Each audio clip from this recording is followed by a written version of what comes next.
You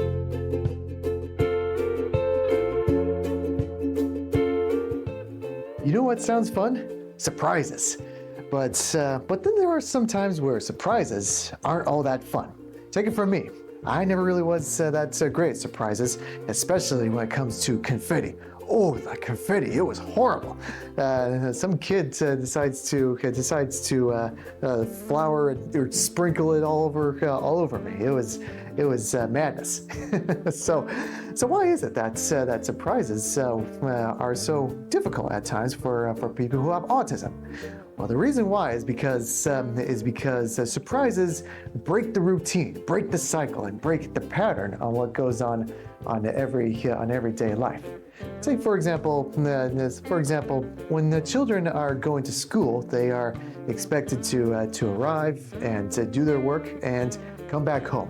But then there are sometimes these surprise events too, like for example, a birthday party, or maybe even a fire drill, or any other kind of school-related surprise goodness that can throw them off, or and so unexpected.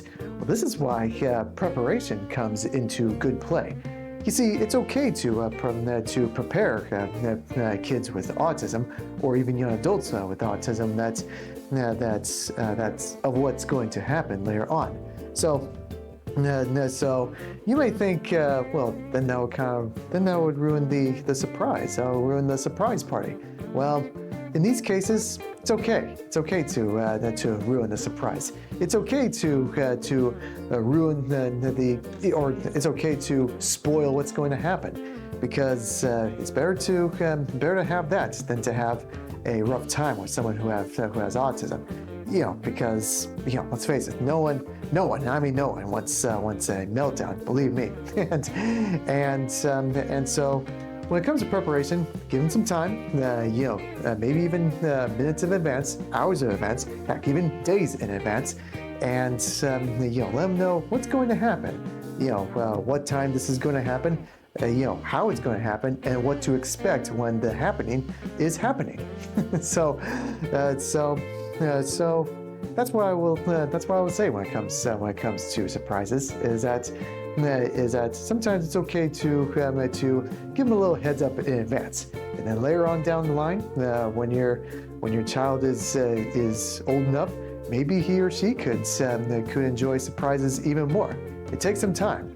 These days, today, I enjoy surprises. It's a lot of fun. It can be very unexpected and just only a split second to adjust, but they're a lot of fun.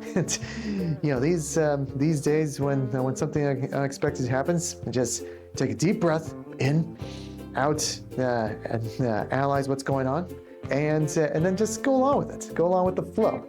It can be a lot of fun. Maybe even today, maybe even tomorrow, maybe even the next 10 years. But take these surprises as a good learning example of what to do and what to avoid, because you'll be quite surprised on what happens later on down the line, and say that surprises can be fun later on. So that's all I have to say, and that's all I have to say for today. This is Tyler McNamer of Autismworks. It's time to get to work to make it work. Thank you.